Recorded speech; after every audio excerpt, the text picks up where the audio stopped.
Welcome to the Building State Capability talk series. I am Salima Samji, and I'm the Executive Director of Building State Capability. I am really excited to welcome Yamini Aiyar today. Yamini is a Senior Fellow at the Saxena Center for Contemporary South Asia and the Watson Institute at Brown University. She is also formerly the President of the Center for Policy Research in Delhi. She comes to us today to talk about her really great Oxford University Press book on Delhi schools. Welcome, Yamini. Thank you, Salima. It's such a pleasure to be here, and especially to be in conversation with you. The bit that Salima didn't tell you is that we are, I think my second job, when Salima had just come out from the Kennedy School in Delhi, we were office mates at the World Bank. And have continued to be friends and collaborators since. So I can't be more excited than to have a chance to talk about my work with you, because it all started with you too. You definitely have a history. Wonderful. So what we're going to do in today's talk is I'm going to have a conversation with Yamini, and then we'll open up to Q&A. There are two mics on the side. When you ask your question, please make sure it ends at the question mark. And keep it short, but also introduce yourself, tell us what program, what school you're at, and that would be really helpful. So without further ado, this book is on education, right? So in 2005, Pratham's Status of Education report came out and showed that 50%, and has happened for a decade after that, and then every 2 years after that, and the consistent result has been that children can't read. Like, basic foundational learning is just not there. Fifth graders cannot read second grade sentences, right? And then, the NEP 2020 report also showed, this is like many years later, that 50 million children in the country are lacking foundational literacy and numeracy, right? So it's in this backdrop of education, your work before Delhi is happening in Bihar. So I was wondering if you can take us to Bihar in 2010. This is in 2005, Bihar had a new chief minister, Nitish Kumar, who came with a big promise on the policy of education, really wanted to strengthen education in his state. It's been 5 years, lots of experiments have happened, lots of learning happening in education in Bihar. And you are in Bihar. Why don't you start us off there? Thank you. So I think just an important kind of addition to what you're saying, from the late 1990s onwards, the Indian government, particularly at the national level, began for the first time really to embark on a policy agenda for mass education. So the real puzzle in India has always been that for a for a new and very, very poor nation, the choice at the national level was to invest much more in building higher education institutions, particularly the Indian Institutes of Technology and Indian Institutes of Management as two good examples, but didn't embark on a national effort for school education, mass education, and even basic literacy. Of course, India is many countries in one. Different states have done different things. So there were parts of India, education is a state subject. School education was a state subject, and then kind of became a shared concurrent subject between state and center. And some states made a lot of rapid progress. But at a national scale, we hadn't yet moved in this direction. And that big step takes place in the 1990s. But it kind of followed the global narrative, which was access. So the main emphasis was on building out the infrastructure of school education system. So literally the school starting from scratch, school buildings to hiring teachers, and bringing schools to children to ensure that every Indian had access to a government public schooling system. This was, of course, checkered in many parts of the country, not least of all the state of Bihar, which is one of the poorest states in the country. And it's funny we're talking about Bihar today because it goes to the polls tomorrow for the first round of its elections. Nitish Kumar, the chief minister from 2005, stays on as chief minister in 2025, so it's been 20 years. In the process, he has allied with every political party that there possibly can be. And the shine that he had back in 2005 has diminished significantly, even though he still remains chief minister of the state. So it's also a story of kind of the shifting nature of Indian politics. Coming out of in the 1990s, as the government of India began to pump in more resources into building the education infrastructure, Bihar was broadly considered to be a significantly laggard state. It didn't do much. In fact, the big interesting puzzle there was, why is it that despite the government of India offering money to the state, and other parts of the country, particularly poorer states that were dependent on the government of India for resources, were busy building schools and hiring teachers, Bihar was doing nothing. Just an interesting nugget. One of the reasons for this has to do with the peculiarities of the nature of social mobilization in Bihar. In the 1990s, Bihar was one of the states that was really the home of lower caste political mobilization. And when the chief minister at the time and the political party came to power, the big challenge they had to face was in trying to disrupt the upper caste dominance that was the bureaucracy. The education system was putting in money and had certain rules on teacher qualifications. Given the nature of the caste system, it was largely more likely that upper caste teachers would be qualified to come into the education system. And absent a kind of sincere political vision, the easy choice was just not to hire.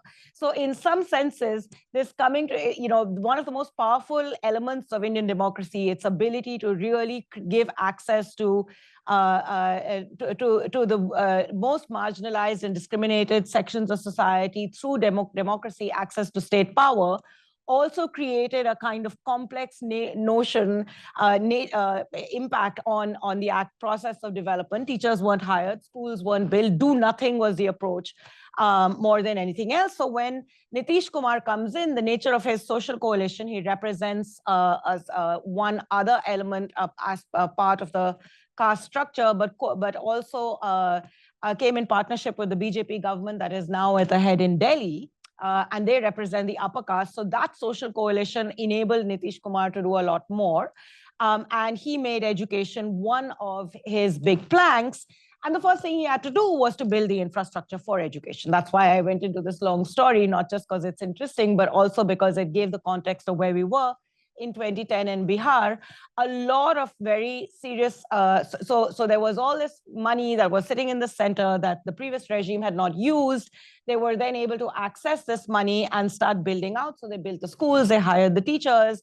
They had one of the most interesting and rapid successes in reducing the percentage of out-of-school girl children through a lot of innovation that was big, innovative mobilization efforts, including a very important scheme called the Mukhyamantri Cycle Yojana, which was essentially handing out bicycles to young girls who finished middle school so they could go to secondary school so that they would have access to schools. And in fact, this has kind of become in all parts of North India a big scheme that got replicated from those from the Bihar experiment.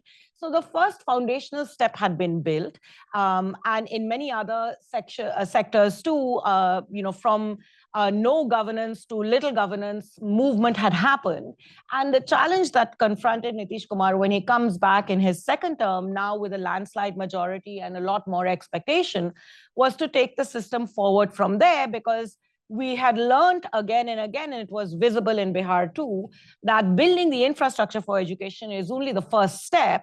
Ensuring that students come is an important second step, but the second and a half part of that is to ensure that there's teaching and learning, right? Like, it's great to have the building, it's good to have a teacher, hopefully the teacher is showing up occasionally, but then what happens? And we learned again, and the other report that you mentioned is again really important, because it played a really significant role, and it took a long time, the better part of 10-15 years of serious advocacy and coalition building, to shift the policy conversation away from the challenge just of infrastructure to recognizing that infrastructure, while necessary, is not sufficient, and we need to think about what is happening inside the classroom.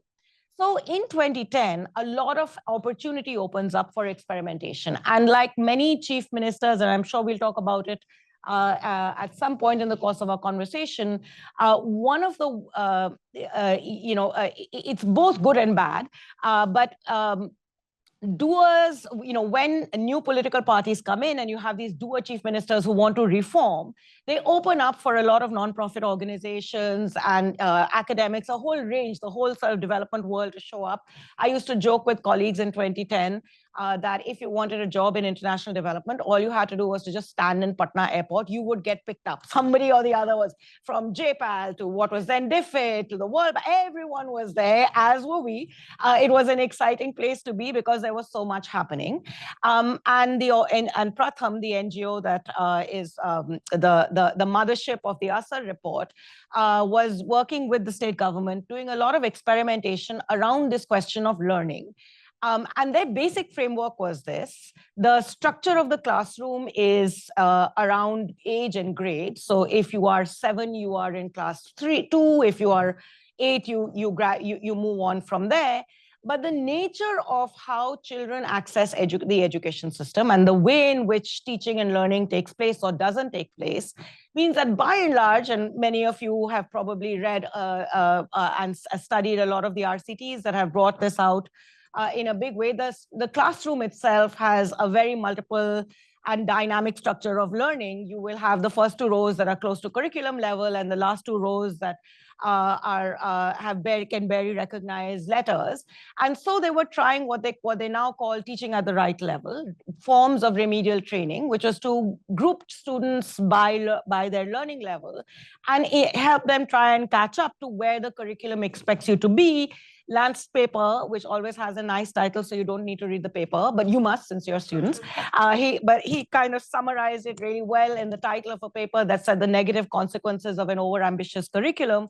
The curriculum is here, the classroom is here in lots of complicated, multiple ways. And the first 2 rows that the teacher's teaching kind of are nodding their heads and taking their notes and copying from the blackboard, and everybody else is lost because the system is designed to teach to the first 2 rows, not to the back of the classroom. And this was the kind of theory of change that can we bring everybody closer to where curriculum level is expected. And in fact, the challenge is not even the curriculum, it's basic things. Students sitting in class 5 can barely recognize letters or recognize numbers, forget doing basic levels of arithmetic. So an RCT accompanied one of the experiments, which was around a summer camp. And the summer camp took students, grouped them by level, trained government school teachers with a kind of more interactive type of pedagogy, not the boring stuff. There are many Indians here, they've all done probably CBSE, ICSE, so we're all in the same game. We know how to memorize, but our critical and conceptual learning happens outside of the structure of the school, if it happens at all. I'm sure it's happened for all of you because you're here. I can't say I learned anything, but I can memorize really well. And so it goes. So the teachers were given these alternative pedagogical materials, and in the summer camp, the RCTs found that there was a significant improvement in foundational literacy among students that attended the camp. Now, the students go back into school because ultimately the summer holidays have to end, and the teachers go back to school. And the second part of the experiment was to see how much of this gets incorporated in the structure of the classroom and how much of this actually rolls through not just the students that attended the summer camps, but more broadly for the classroom. And they found that there was absolutely no progress, right? This is an RCT that I'm sure many of you would have, it's probably part of your classroom work here as well. And I was, and like, all good academic publications, the paper gets published 10 years later. But Pratham was smart enough to say, this is really useful for us to have a serious evidence-based conversation with a group of policymakers. So, and, we don't care when AER actually, goes through its peer review and publishes it. Let's take this. And Michael Walton, who used to teach here, was then with me actually at the Center for Policy Research, and he was involved in this particular RCT. So he, me, Rukmini Banerjee or Pratham, we all landed up in Patna to share the findings. I was just a fly on the wall observing what was going on. And we walked into this room, the education minister, newly elected, is sitting there. And the chief secretary, one of the most important, the big boss, the most important IAS officer was sitting in the room, the education secretary and sundry others. And it's very rare to walk into a government office and have such a, serious senior group of people sitting in the room. And they looked at Michael and said, "Doctor," because give us the diagnosis and give us the medicines also. This is Bihar. Everybody has exciting ways of telling a story. So Michael then kind of sits up and then and puts on his PowerPoint presentation. Another 10 minutes go because no one could figure out how to put the huge TV that had just newly arrived in the Bihar government, just to also give you a sense of how it had kind of been upgrading itself to become more 21st century. Finally, somebody showed up, the TV comes on, and Michael starts making his presentation. And, we go through the numbers, and they were not surprised by anything that we saw. And the conversation really begins. And this, we started at 5. By now, it's like 8 o'clock at night, and we had all taken a flight from Delhi early in the morning and had been planning a really good dinner. But dinner time was passing by, and finally we left there at 10, only because we were exhausted, not because they were tired. They wanted to continue the conversation, but at the heart of it was the critical question that motivated the work I did since, but I think also is the biggest challenge that confronts our debates on state capacity. We know how to do the mission. So we know how to do the summer camps. This is the chief secretary at some point just had heard everything, and he was just like, okay, look, we know how to do this in a mission mode, in a summer camp. We can align everything. We can mobilize. It is when it goes back into the classroom, when it becomes routine, that the whole thing breaks down. And really the challenge that they asked the doctor, whose medicines were really about, take this pill for 7 days and all will be well. But they were asking for a long-term, good health, go from the allopathic medicine to Ayurveda and stop eating the chocolates and be healthy. And that's really where the whole thing sort of hit. And there were two important things to come out of this. It's very easy, and there is also evidence and truth to it, so it makes it even easier to legitimize the view that we can't get things done because the teachers aren't capable or they are not accountable, they don't show up. Lant has this wonderful paper on the flailing state, right? Like the head knows what to do, but the arms and legs not able to pass it down all the way to the sinews. And in our imagination, in fact, in our lived experience and how we talk about the state, the devil is always the guy on the front lines, the teacher who's not showing up, absenteeism rates indeed are high, the doctor who shows up only rarely, and when he does, there's a 50% chance that you'll get diagnosed for diarrhea or you'll get over-medicated. The block development officer who wants bribes before they put you into the list for benefits, and so on and so forth. And I thought in this conversation, something else was going on too. All of this is true. And we often think of our solutions to state capacity from that point of view. But here's the same teacher who doesn't show up and is lazy and is apathetic, but is also being able to do something different given an opportunity. And then she goes back to the system and somehow things don't happen. So is this the flailing state story alone, or is the flailing state story just about the front line that is corrupt and doesn't show up and doesn't want to do things? Or is there something else about the structure of the system that is making the same actor behave very differently in two different settings? And that really, for me, became the real puzzle. So when we talk about state capacity in India, is it just about 3 kind of things you need to do to monitor better, to put in, to shift the incentives for the front line by, using carrot and sticks kind of methods that we all know and are familiar with? Or is there something more systemic over here that we need to get to the heart of? So Bihar kind of, by the way, now is in a somewhat depressing situation in the sense that all the excitement of those days no longer resonates in today's Bihar. And I think part of the problem was precisely this, that you can go from 0 to 1, but to go from 1 to 10, you have to really get to the heart of the systemic things. And there are many parts of that systemic thing, including social inequality, caste. All of these are crucial elements that shape how citizen-state relations play out. But there's one bit that we don't talk about at all, which is the black box of the system of the bureaucracy itself. It is spoken about largely in the context of the travails of the IAS. Vishnu is here, he'll tell you much more about that. But very rarely, he's one of our shining IAS officer stars of the Indian Administrative Service. But very little is spoken about all the others who really are what we as citizens encounter on a daily basis, the teachers, the doctors, the block development officers. What is the context in which they operate, and why is it that they only function well when you exit them out from the system and fail when you put them back in?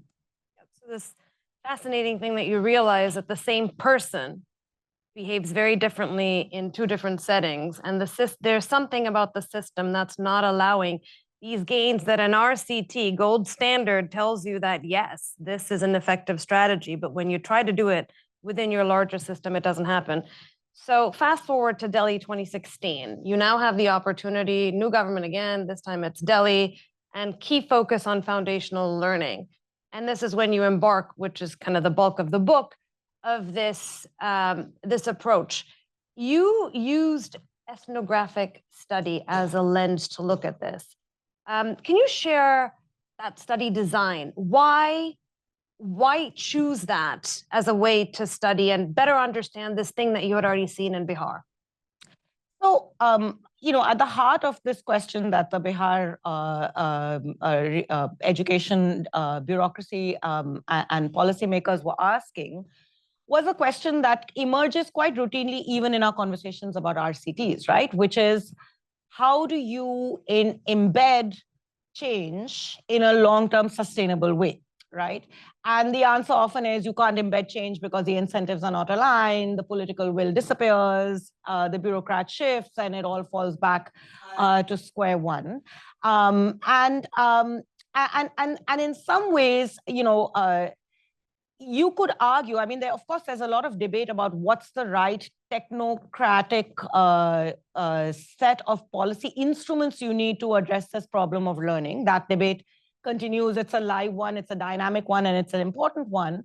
But over the years, the RCTs had actually built up a fairly robust evidence base to tell us that when it comes to the challenge of foundational literacy numeracy, moving a child from not being able to recognize letters, to recognizing letters, to being able to form a full sentence, to being able to read a paragraph, to having basic comprehension in a short period of time, teaching at the right level works. You can see by the shifts. So in a way, teaching at the right level gives you at least the beginnings of some type of evidence base. And in every single experiment, and over the 10 years, the Pratham JPAL partnership is really exciting because of the way in which Pratham uses the evidence to innovate each cycle round. And in each point, there's a new RCT that tells you what's happening, right? So one of the big learnings from Bihar was, you can get things done outside of school. What do you do inside the school? So then there was another experiment in Uttarakhand that was just with training.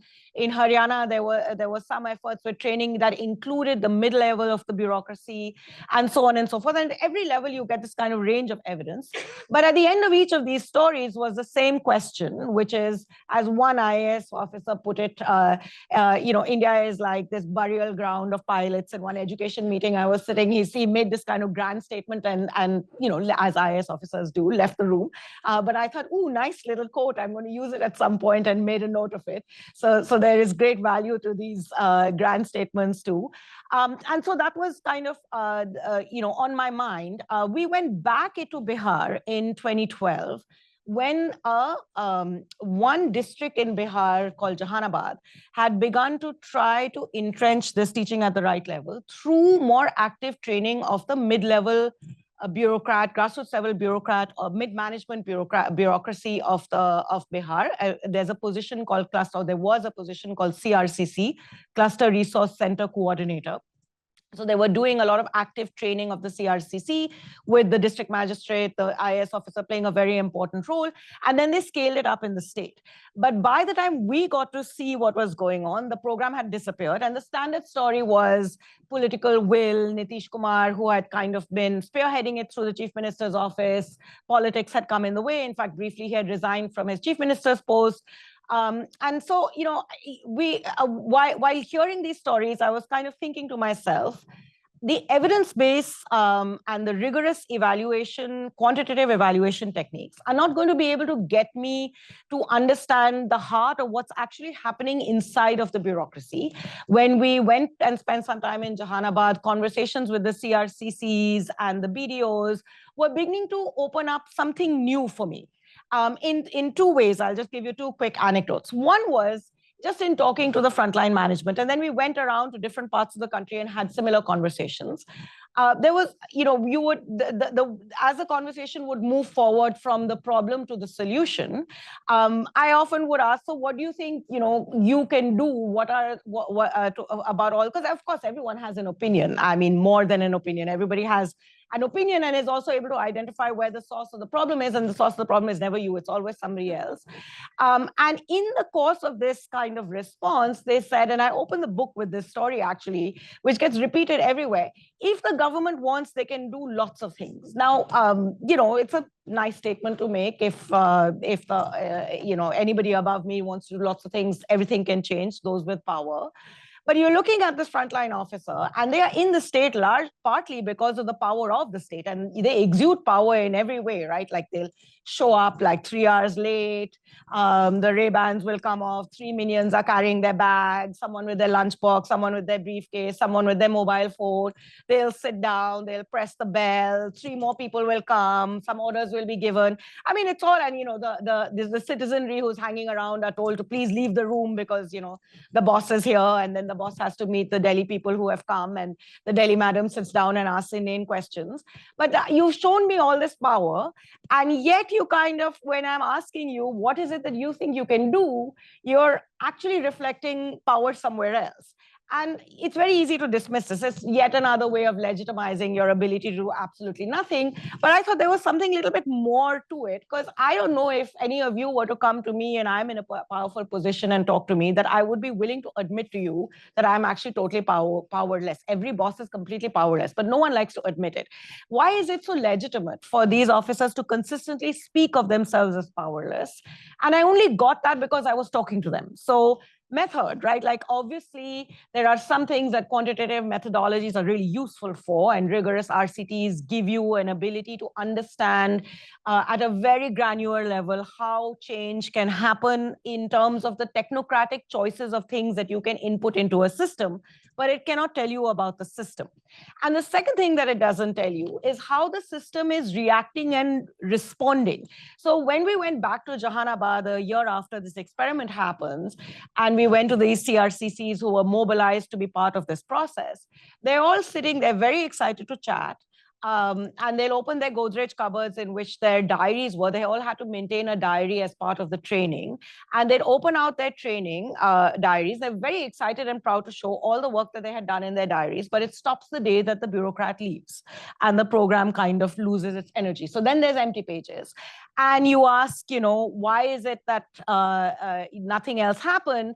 And, you start getting a new story of how performances are internalized and understood, which is very much about responding to what is asked for rather than, and again here, this is not a story of the lazy person or the apathetic and incompetent person. It is a story of somebody who has internalized that performance is about something that is told to me to do. When I'm given the order, I'll do it, and I'll do it really well. But there's a passivity that's baked into it, again, which I only got by sitting, observing, listening, and trying to take it a little bit more seriously than my instinct was giving me to take, which is to say, as we all think, oh, the government is bad, the private sector is good. It's kind of, we operate in a certain type of binary, at least the Indian elites do. So for me, the question I was trying to answer, how do these ideas get embedded in systems? What is it about the system that is resisting and distorting, but also thinking of itself as a third party in this whole process of implementation that is causing this to then, create a vicious cycle? And I recognize that none of this can be answered by coming in and even doing a one-shot qualitative survey. Semi-structured interviews is what we are always told. You can always put them as a side to a quantitative questionnaire, and maybe we will get some insight. My economist colleagues would always say. And I thought, no, there's something else that I want to do. But I was waiting for a site. I live in Delhi, and in 2016, a new political party comes, and rather intriguingly, different to even Bihar, it makes education one of its big political platforms. And you're driving in the city, you're stuck in traffic jams for hours and hours and hours. Half your life goes away in that, so you listen to the radio a lot. And the deputy chief minister, who was also the education minister at the time, was on radio talking about things like foundational literacy numeracy, which is rare to hear on radio of a politician. So obviously something more was going on over here. And we got lucky because I was part of a think tank. It's based in Delhi. The Delhi government in its early days was really interested in feedback. Eventually, politics takes over. But in the first few rounds, there was some energy and interest. And so they were looking for somebody who would sit and document to do feedback. So they came to us. And we, as a policy think tank, this couldn't be better because you want to partner with government. So here was an opportunity. And they were really, they had other people doing RCTs. There was some CCTV camera thing that an RCT was to be done on, and I was not interested in any of that. But because they were interested in feedback, it meant that we had access into the schools to sit and listen. So it opened up the opportunity, and it was very clear you could do what, apart from giving them feedback, we could do whatever research we wanted to do. So we then started looking to see what are the most sensible ways of designing method that will help us get to these embedding questions that we wanted to ask and do it by listening. And so we adopted ethnographic methods. Because we live in Delhi, I mean, research location helps. We were here, we had the infrastructure of one organization. We were able to build up teams. People came and went, but you still were able to keep a steady, solid team over a period of 3 to 4 years. It's easy access. You could be home in the morning and in a school by 45 minutes later and back in office by lunchtime. So it allowed us to innovate as well over time, even in response to government questions. So they wanted to do a teacher survey on time use, because a lot of teachers said, we are not able to do things because there's too much administrative burden. And the politicians and the bureaucrats said, but actually, if you think about it, it's not that much, but let's get some evidence. So we had experimented in Bihar with time use surveys of frontline workers. So using our ethnographic lens to say, actually, let's do this quantitatively. How can you actually see what is it that a frontline bureaucrat does over the course of a day? So by following them, but in a structured and rigorous way. So we brought the time use in both to respond to a government demand, but also it contributed a lot to our survey. So we mixed things up quite a bit. And because we were doing feedback with government, it meant that we were in constant conversation with them, which helped both our understanding of how reformers are thinking, but also then we could apply some of that to changing things on the ground. So a unique position of being in your living, working, and breathing in your research site, which is very rare, also helped us develop this much more kind of qualitative and ethnographic method of studying the state. And I think there's something to be said here. To study the state, quantitative tools will only get you so far, and really being embedded gives you deeper insight. Yeah. And I think what makes this particularly unique is that it wasn't an evaluation. You are not bound by how many times, I mean, we've seen this plenty. Oh, we know this isn't working, but we can't change it because then we're going to tarnish this evaluation. So you're actually functioning for your paper as opposed to what's really happening on the ground. And when you take this position of, we're going to, over a period of 3 years, and I think it's 337 classroom observations, 8 schools, 105 days of school observation, 200 teacher surveys, and 2,000 circulars that you evaluated, it allows you to really put that learning lens. We're here to listen, to learn, to understand. I'm not in here to write a paper that's going to be published. I'm here to just understand, why is it that when a teacher does this outside of the school system, it works, same teacher, but when they come into the system, something is broken. What is going on here, right? And I think that's really, really powerful.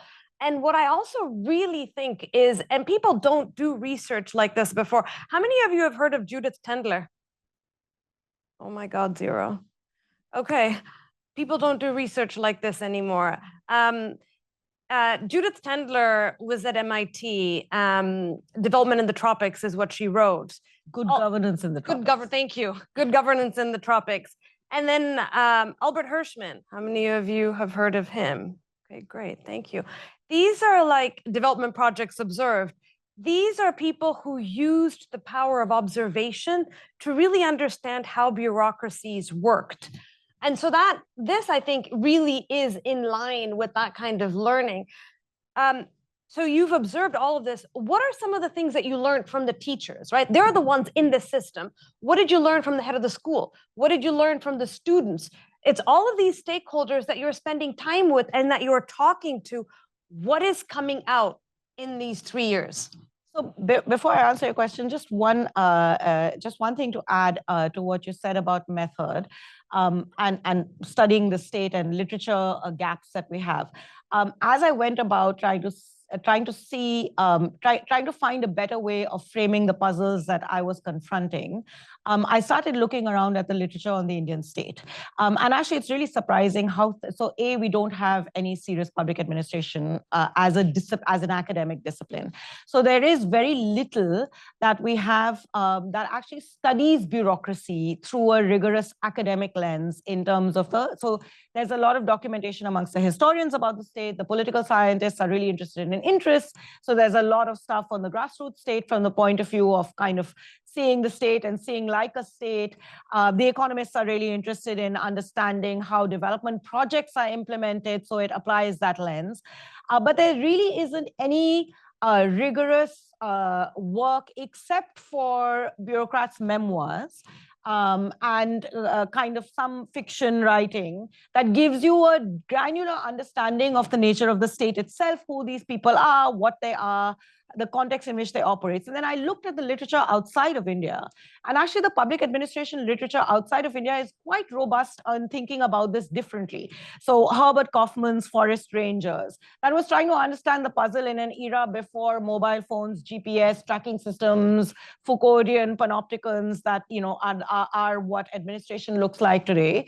The Forest Rangers showed up in the middle of nowhere and did their job. And like the big puzzle was why and how did that happen, right? There's no thinking like that, at least when it comes to thinking about the Indian bureaucracy. Good governance in the topics takes, one municipal government in Brazil and tries to understand how worker motivation, worker incentives were changed, not through kind of private sector tracking and performance incentives and withholding salaries, etc., but really through a completely different set of things to kind of push intrinsic motivation. Street level bureaucrats, Lipsky's work, there is, which has spawned a huge literature globally in political sociology about the frontline bureaucracy.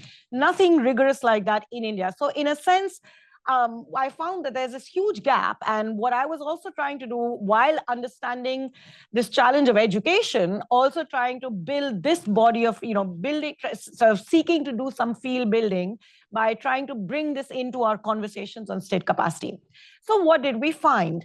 The bureaucracy sits in a particular context, and you're never going to reform outside of that context. When we talk about, policy and the urgency of reform, particularly when it has to do with transaction-intensive frontline tasks, where it's not just of the fiat of a government circular that will change a rule and suddenly things get implemented. So that works if your goal is to ensure that money goes into a bank account. You build up the kind of public digital infrastructure, you ensure everybody opens a bank account and you transfer money, boom, you're done. You can argue that's state capacity. I don't think so, but people do. When it comes to a classroom, I can transfer all the money you want, but in fact, the structure of the classroom and what actually happens is very much about the relationship between us right now. And our relationship in this minute will be very different to our relationship when we go out. And it'll be very different today to very different tomorrow. These are transaction-intensive tasks that are very local, very context-specific, and but they're also shaped by a broader system. And so when you're trying to change things, ultimately the change agent is not the minister or the secretary of education. It is, in fact, the teacher and the headmaster, who are the people in this context who are supposed to actually implement these ideas. So how did each person respond, and in what way? Well, the first things first, in a government, particularly, and we kind of looked at the colonial history of paper in the Indian bureaucracy. Nothing moves without a circular. Nothing moves without a file. We could not enter the system. We could not enter the school without a file. Once your name is on a file, you're a really empowered individual.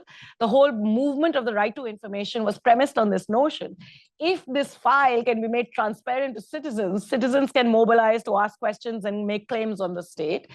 I caricature a little bit, but the average day of the school would operate with the headmaster coming in, putting on the computer, clicking onto the MIS system to see what the circular of the day is telling him or her to do. And in our time use, you can see how this shapes patterns of behavior. And I'll tell one story because it's funny more than anything else. But we were in the state of Madhya Pradesh, not Delhi, but same pattern gets played out there, waiting to meet the block education officer, who showed up eventually looking very harassed because he had received an order. The order now comes via WhatsApp from his boss, the district education officer, who no doubt received this order from his boss and his boss, to ensure that all schools had undertaken a mandatory Surya Namaskar exercise for yoga in the yoga class of the attendance period, which is the 0 period at the start of the school day. This was very important to the political project of the government at the time.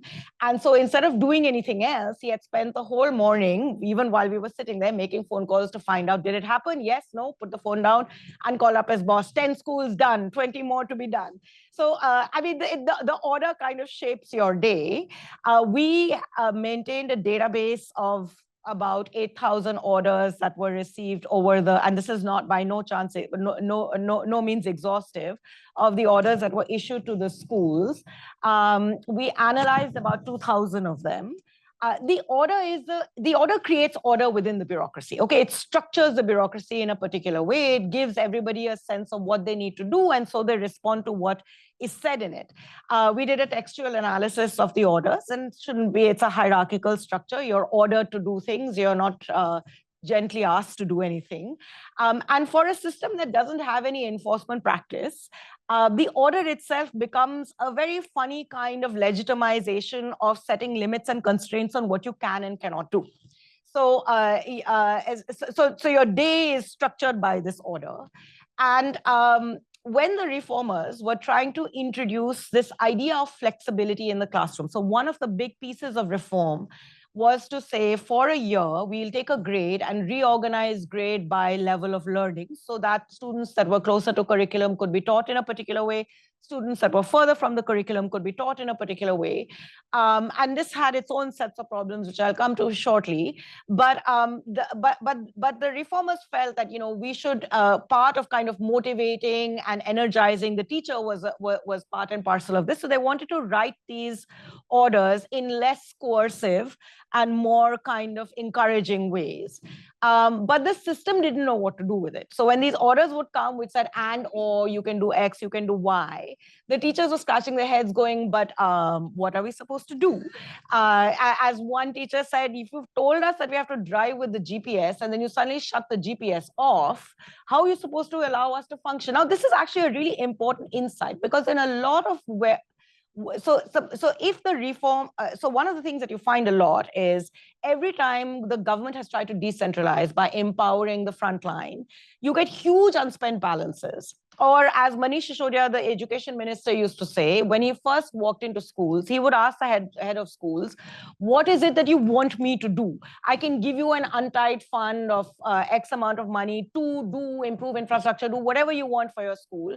And the headmasters wouldn't say anything. So now you could interpret this as just apathy and laziness, but it could also be a system that is so designed to following orders that when you free it up, that becomes more tyrannical than the order itself. So, so challenge number one, right? A system that is deeply hierarchical, when it has to organize reforms around things that require more, a local knowledge feeding back into how, or local dynamics feeding back and shaping action, it finds itself somewhat stuck.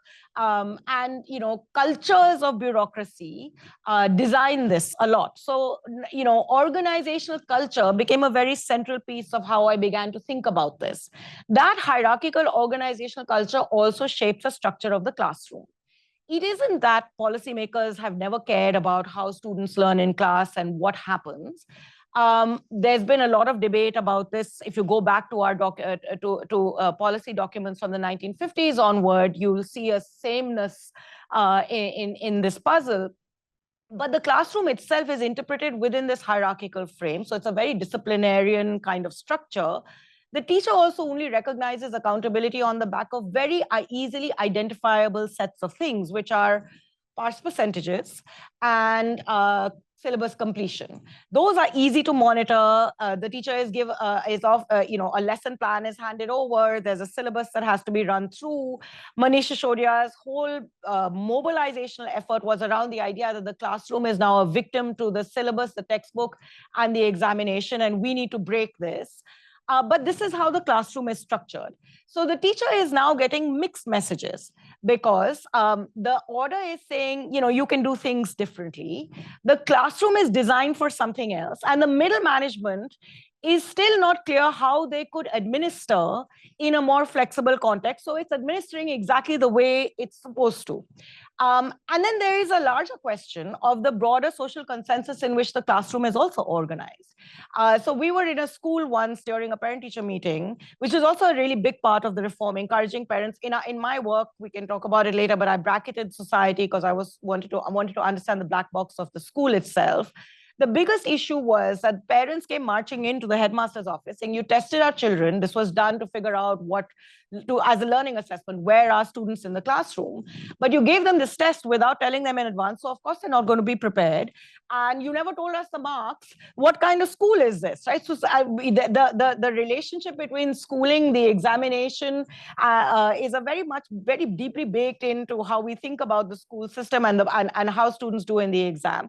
So the teachers are also seeing, when we ask teachers, what is a good or a bad student, it was always defined in terms of students who could pass the exam and students who were duffers who couldn't pass the exam. There wasn't no space to think about how you teach. And in all of this, it kind of creates this very important cognitive dissonance inside the classroom. When you ask a teacher, why are children not learning? She will tell you many things, and most of them have to do with the system in which she is locked. Some of it has to do with society. The social distance between teacher and student is vast, particularly in the public system. So she will say, ultimately, these are kids from poor backgrounds. They don't know how to study. They don't even think about making sure all the textbooks are in their bag when they come to school, although my kid has the same problem, but that's separate. And so it's always something else. And then she'll tell you when she's done things like these summer camps and changed how she teaches, she sees shifts. But when you switch it back, saying, okay, so what of that can you bring into the classroom? She goes back to talking about the system of the classroom, the societal and the structure, the bureaucratic system in which she is. So reforming the classroom with all these teaching at the right level ideas is not fiat that you can do through the order, because the teacher has fully not internalized it. Her impetus in the classroom is very different. And then above them is the middle management. The middle management that the reformers in this instance particularly didn't like, because they came from an activist background. The political party itself came through an anti-corruption movement. They wanted to bypass the middle management and go straight to the teacher. But the middle management's impulse is completely different. The context in which they become bureaucrats is completely different. They are also part of a hierarchy in which they have no flexibility. So they don't know, they can't give it. They don't know how to give it. To bypass all of this, they created a mentor-teacher structure. Now, a hierarchical system is suddenly told you have to mentor. Mentoring is really hard. I mean, as you know, academics, and we know that it doesn't come naturally for your PhD supervisor to mentor you. It requires a very different set of skills. But the organizational culture is not designed to actually nurture those skills. But even more importantly, it doesn't know how to transmit it. So I've now created a cadre of mentor teachers, and they all come in for training. I don't quite know how to train them because I don't know what it means to mentor. So the NGOs come in and they offer some support, but the NGOs are outsiders. And it takes a very long, slow journey for these outsiders or new ideas to slowly start finding their way in. So all to say, a set of things are done, trying to reorganize the classroom, to teaching at the right level, to shift the classroom such that the teacher feels more empowered to teach differently. She finds herself stuck because in fact, it can't be done through fiat. It requires careful, slow nurturing. To do that nurturing, you created the mentor teachers, but they are also from the same world. That too needs a careful set of inputs and slow nurturing. And we would see in the newspapers, for instance, that the chief minister has now sent these mentor teachers to Singapore or to Finland or to Cambridge. And then there would be huge uproar, all this taxpayers' money going to waste. Everyone is going on a easy little gig and et cetera, et cetera. Where's the accountability? But when you talk to them, they may not have got anything, but there was a sense of importance and power. I was sent somewhere. I got to see something. And that kind of slowly starts changing their equation and their own status hierarchy within the structure of the school for them to start owning the idea that they are part and parcel of this process of trying to shift the classroom away from this lock-in of curriculum, textbooks, pass percentages. And that's a slow process. Could not have got any of that through an evaluation. It had to be done by actually sitting there and seeing the chaos. And boy, was it chaotic. So I'm often asked, was this successful? But changes of this nature is going to be messy, and it has to be messy in order for outcomes to actually change. And I'll just stop to say the real shift I saw at the end of this whole exercise was in the staff room. Teachers were still complaining about all the same things. For an external observer, this was all noise, sound and fury, signifying absolutely nothing. But if you paid a little bit of attention, while they were complaining, they were also talking about, the kid in the last row is very far away from being able to pass the exam. Maybe I need to think about a slightly different way of teaching the child. That is a huge shift. COVID comes along the way, 2 years school is closed, and suddenly schools reopen. Some state governments like Tamil Nadu did a lot. Delhi, my children go to a private school. They went back to private school after 2 years, and suddenly they were supposed to behave as though nothing happened. The government schools tried to do something serious, building up on all of this effort that had been introduced, all these small missions that cumulatively came to something. And it really showed post-COVID, when there was nothing to be blamed except an act of God for the fact that no one was learning. And teachers knew that they had to think about this learning loss inside the classroom. So they then picked up all that they learned over those 3 years before the schools closed and began to apply it in the classroom. And then you really saw the conversation shift, because they were literally talking about the last 3 kids who maybe need some special ed because they have been coming, and despite all these camps, they haven't actually progressed because teachers were now kind of following progress. Of course, eventually the exams came and that became the focus and it all looped back. But there had been a mindset shift in a little bit of what the teachers were thinking about the classroom and the school. And that to me was the real change and the real state capacity. That's what state capacity is. It isn't about transferring money into a bank account. It is about engineering these careful shifts in the minds of all who are actual participants and deliverers of public services. I hope you get a sense of the complexity, right? We are often, it's too easy to think of things as success or not success. And that, I would say, is really naive way to think about development. For anyone who's done any real development, it's always messy. It is always messy, and it is a process. But having an understanding of this can really help figure out, you use this nice word in your book about finding these spaces. And I'm wondering if my last question, and then we'll open up to questions from the audience. You identified levers of change, right, in all of this 3 years of work. Maybe you can share those, and then we'll open up to questions. Sure. So in all this mess, there were some important levers of change. And again, these are very different to how the state capacity conversation usually happens, at least in my interpretation, in India for sure, which is, what technology can we infuse? How can we perfect the panopticon so we can monitor better? How can we bypass these middle layers of the bureaucracy and just deliver cash into bank accounts, which is a great help. Some of my new work is around looking at how this correlates with voter choices. So if you're a politician, it's a smart move. But in all this chaos, there's other really interesting things that are going on, and those are what I identify as the levers of change. So one is just consistent, constant, regular communication.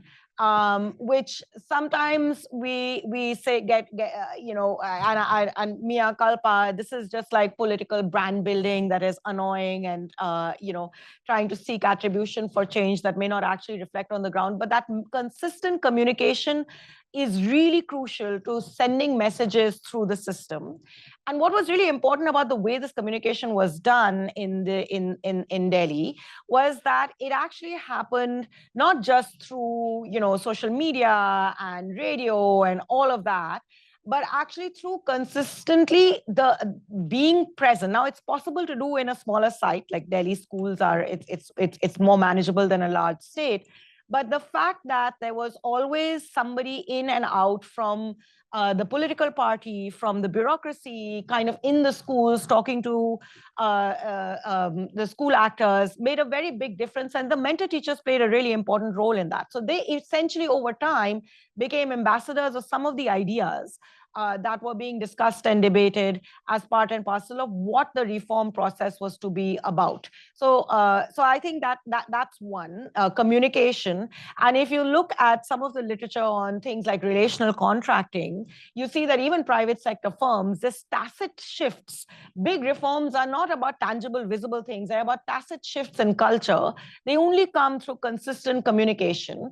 And this is not about having a communication officer that can, put out a big government ad in the newspapers every morning, but it's much more subtle, deeper engagement. The mentor teachers also played, I think, a second visible thing for me, which kind of is what I call the principal agents of change. So this idea of having these ambassadors of change, there are complications here because they often get very closely aligned to the political party. And we've now had a change of government in Delhi. And the mentor teachers of yore are seen as, folks that were part and parcel of the previous government. So they're all being sidelined. So we have to think this through a little bit more about how these ideas can get also legitimized within the structure of administration as insulated a little bit from politics. But they play a really important role. And I think it's an important, one part of this for me has been an important lesson. Very often when we talk about state capacity in India, we talk about it from the point of view of the challenges of blurring boundaries between politics and bureaucracy, that the politicization of the bureaucracy is a problem, it needs to be insulated, but actually no change is apolitical. You will always have this blurring. The issue is how do you blur in a way that builds capacity rather than blur in a way that decapacitates or overly politicized, and that's a very different set of thinking that we need to bring to the table. And the third lever actually took me back to where I began, which was these missions. So where did I begin? I begin by listening to bureaucrats saying, we know how to do the mission. There's a burial ground of pilots. My issue is routinizing. But what Delhi actually, where it had the most success, was in when it kept infusing missions. So through the course of these 3 years, teachers were really resistant. They felt already burdened. They felt, even though the whole effort was to try and bring them in and enhance their dignity and stature. So one of the stories that the person who was one of the reformers, Atishi, who then became the chief minister of Delhi, used to repeatedly like to tell as a way of positioning. We used to have these trainings for teachers. The teachers used to complain that they would get, broken chairs and, bad samosas, and the money that they would get as reimbursements for coming to these trainings would take 6 months to be delivered. So they changed that. They got tent houses to give red carpets, proper chairs, nice quality samosas that weren't stale, bottles in little Bisleri, just stature-inducing things that, teachers kind of were looking at all of this and going, yeah, this is what politics is. Like, our daily lives are in the classroom and it's very undignified and very different to this, and it beats out any desire to actually teach. So they were really resistant to all of this change. And then, the CM one day wakes up, as CMs do, and said, oh, I need a new thing, and said, we're going to start a reading week. And then everyone is scrambling saying, what is that? But it converted into a reading camp that was a 2-week, 3-week camp where children were taken out of the class in the zero period. Instead of doing Surya Namaskar, They were doing a kind of reading thing. And the teachers, to begin with, really hated it, but slowly started seeing change. And then they built onto this layers and layers of missions. These missions were in the context of the school, in the context of the classroom. And with each one, you saw progressive breaking down of kind of sites of resistance and opening up to thinking that, oh, maybe something different is happening here. So this kind of, the missions have to be consistent. All of this together, of course, requires political will.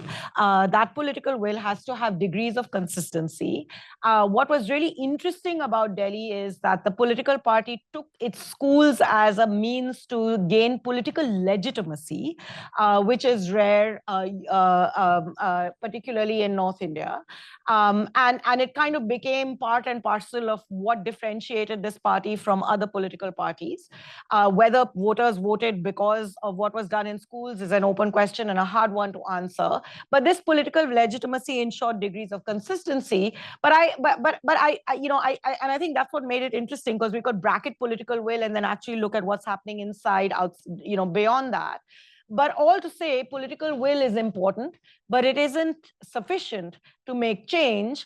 All these other things of understanding the beast in which you are trying to create reforms and identifying what I call interstitial sites of change is where state capacity gets built. So I end by saying state capacity, to me, and that's the biggest lesson, is about the interstitial sites of the state, where you identify levers that you can leverage to carefully and slowly motivate. Part of it is to build out the intrinsic motivation. But of course, we are all humans and not everybody is fully intrinsically motivated. But the other part of it is slowly introducing tacit cultures of change within the context of the bureaucracy, so that I find it slightly embarrassing to go to Salima and say, I didn't show up to school 25% of this academic year, and therefore get legitimized for not showing up. I know that Salima will take me a little bit more seriously if I say to her, oh, I went to work and I actually wrote a book, and can we talk about it? So my account starts shifting, and the way in which I seek legitimacy and status within my job starts getting a different identity. And that's, to me, where state capacity will be built. So the more panopticons we build, the more it is a sign of a state that has no capacity rather than a state that is infused with some capacity.